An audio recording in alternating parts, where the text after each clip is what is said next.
Which cities have you visited that had the best mix of both city and nature? Which cities have you visited that had the best mix of both city and nature? Great culture and great natural beauty. Rio de Janeiro. Very city, very nature in certain areas. Want to escape the city? Hike Christ the Redeemer through the forest trail, check out the botanical garden, go to the nature reserves in the city outskirts. There's plenty. Want to escape the nature? Well, it's Rio, need I say more? Hey, it's Digital Danny. Your favorite nomad still crushing it out here. Well, kinda. You all probably noticed that I had to say goodbye to the Fortress of Hustle, my Chiang Mai apartment. Yeah, some financial reshuffling happened. Totally under control. Just, making moves. In a hostel for now. No biggie, just getting back to basics, you know. No need for luxury when you're on the grind, right? Okay, fine. Look, the truth is my parents cut me off, and I need to get back into the fortress ASAP. Hostel life isn't exactly what I had in mind for my empire, alright? So yeah, I need your help more than ever. You guys get it, right? Just hit those Amazon affiliate links below. Doesn't matter what you buy, as long as you click my link first. Buy toilet paper for all I care. Just make sure it's through me. Each click inches me closer to reclaiming my throne in Chiang Mai. And trust me, when I'm back in the fortress, the dropshipping empire is gonna go next level. I'm not begging, okay? I'm just letting you in on a win-win opportunity here. Help me out, and I'll be back to showing you how to live this boss life in no time. Alright? Cool. Surprised to see no mentions of any city in Australia so far.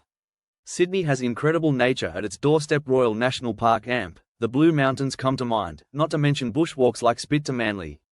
Perth has an abundance of beaches. AMP, great bushwalks like Bold Park. AMP, really is such a fun little city, great food. WA is underrated. One of the world's 6 floral kingdoms is endemic to the area around Cape Town. Table Mountain, that overlooks the city, is one of the world's natural heritage sites. Mountains, beaches, 2 oceans to choose from, deserts, forests and everything in between within reach. Not to mention wine farms, unique animals, penguins and baboons in around the city, amazing food and some great bars. There are of course a few well-documented downsides to SA, but in terms of nature within a city, it's pretty incredible. I was walking home from the pub in Edinburgh one night through the city centre and a fox started walking alongside me. When you're wobbly drunk, it's a pretty surreal experience. I de-kissed a girl and got her contact details, so I was in a pretty good mood and was happy to have my foxy little friend to keep me company. After about 50 meters he turned off into that park in the city centre area and we went our separate ways. I hope H is doing well. The girl ghosted me when she went back to Spain. I always find it to be an amazing mindfuck that San Francisco is such an ultra-dense urban area. Yet only 1 mile away, you can be in the Marin Headlands, an enormous nature preserve that is nearly a wilderness. Turn your back to the city, and you'd think that you're in the middle of nowhere. You can camp on the solitude of the headlands, and peek out from your tent to see downtown SF skyscrapers. Vigo, Spain. There's the city which I love and ABBA 400k people, not too big, not too small in size, and then a 10 to 15 minute city bus ride away are a couple nice beaches. If you go on a bigger bus from the bus station 30 to 45 minutes away, there are bigger and more secluded beaches, all beautiful. Great surfing to the south as well. Then you can take a ferry to the Say Islands out off the coast, which has 2 amazing hiking trails up to lighthouses, and the nature is amazing, partly because the habitats there are severely protected. It got voted world's best beach a few years ago. Just be careful of the seagulls. Inland there's several great hiking spots as well, namely Monteferro. But Galicia in general, inland is lush and green woods forests, it's super cool. I really liked Reykjavik, which has a trio of 3 pretty awesome modern art museums. The botanical garden is nice too, as is the island with the John Lennon floodlight. There's a living village museum that has original 19th century buildings that were moved out to a farm that was fun to explore. Gorgeous sitting and loads of cool history. I would have stayed longer than a week there, but it is rather an expensive place to visit. I think it's probably one of the most gay-friendly cities in the world, which is a plus for me, just to be a little different. Freiburg im Breisgau, Germany. About 5 minutes from the pedestrianized shopping area and you're in the Black Forest, or just a few minutes in another direction on the Dreisam, the river running through Freiburg. Beautiful city. Not op, but I just came from there a week ago and was surprised at how green it was. There are some very nice parks in the city. Also, the incredible train network throughout the small island country, including high-speed rail, makes it very easy to go to natural areas outside the city within an hour. All right, listen up, legends. It's your boy, Digital Danny, coming at you from, well, let's just say I'm not in my mom's basement like you. No, I'm out here in the world, crushing life thanks to these beauties, the Apple AirPods Pro 2. Now you might be thinking, Danny, what makes these earbuds so special? Well, let me break it down for you, you tech peasants. First of all, noise cancellation is not just good, it's elite. These bad boys block out more noise than I block out haters.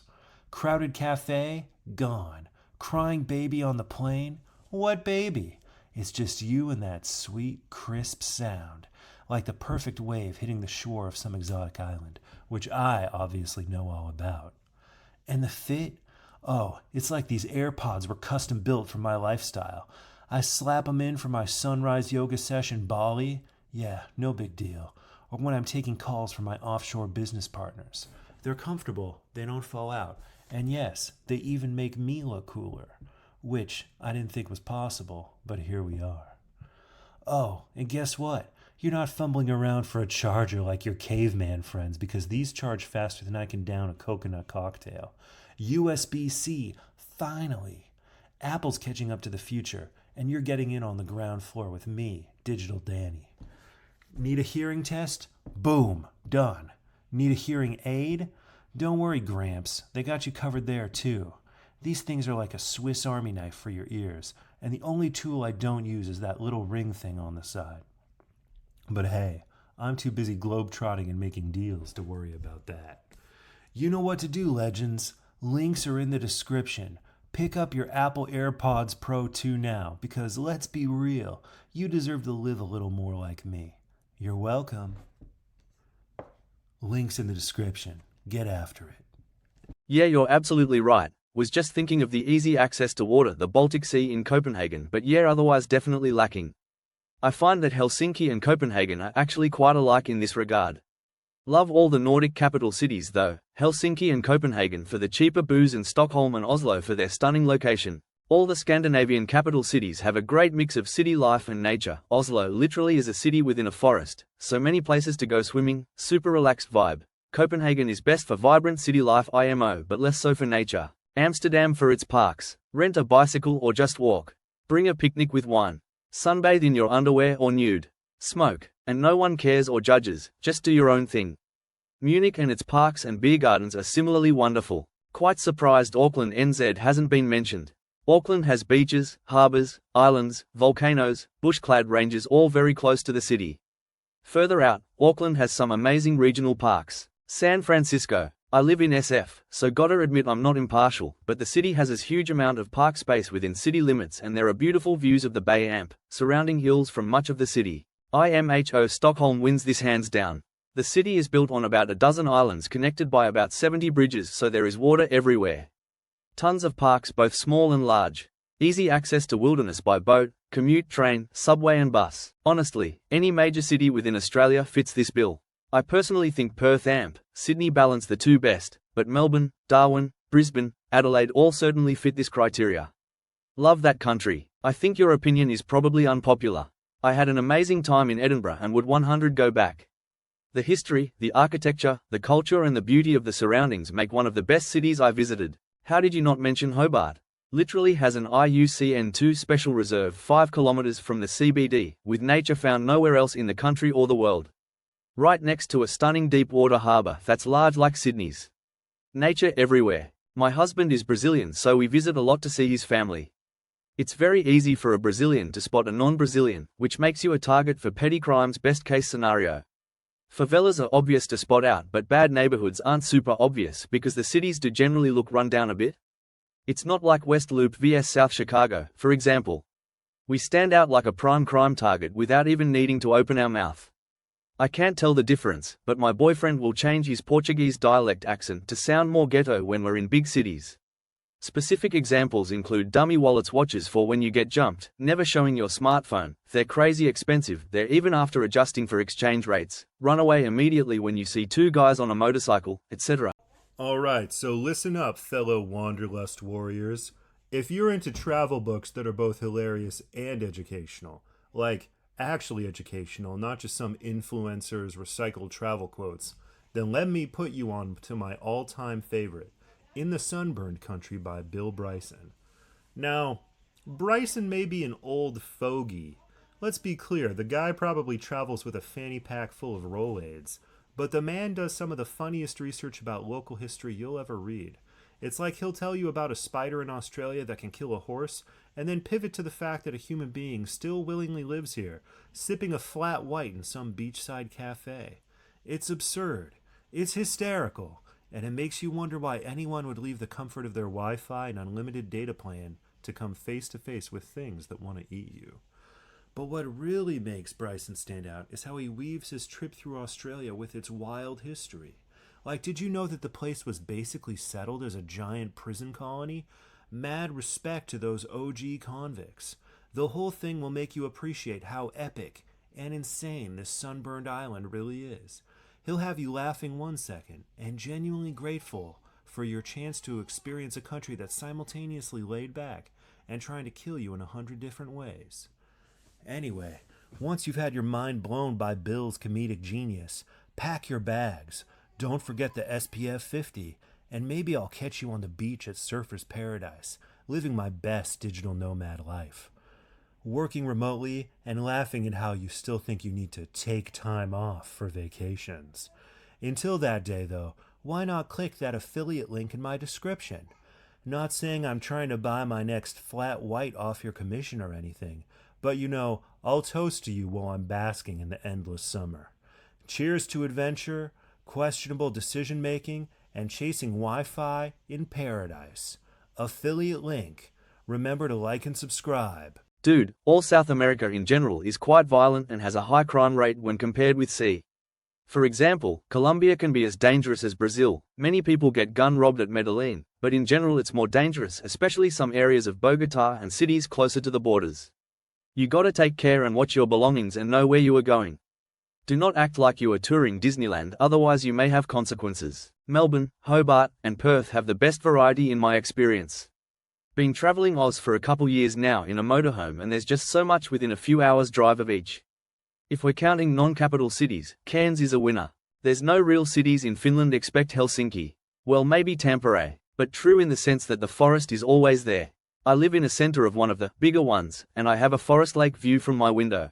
Every time I took out my city map to check my bearings, a friendly Canadian would approach and ask if I needed help finding my way around. It was amazing, and not something I've experienced in other cities. Yeah, I'm doing 2 weeks in Scotland, but I could still use more time. I planned it myself, pretty easy to do TBH. I've heard Ireland is pretty boring compared to Scotland. Much more to do in Scotland. If I were you, I'd add some more time to explore Isle of Skye and other places in the Highlands.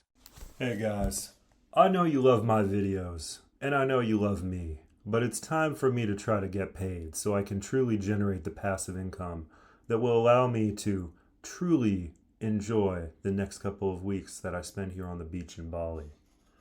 Alright, fellow jet setters, meet your new best friend, the Lenovo 14-inch FHD touchscreen Chromebook. Lightweight, affordable, and perfect for running your business while you're bouncing between time zones faster than your mom checks your Instagram stories. Whether you're churning out SEO copy on the beaches of Bali, setting up your drop shipping empire from a hostel in Budapest, or cranking out freelance articles between flights, this Chromebook's got your back and won't weigh it down.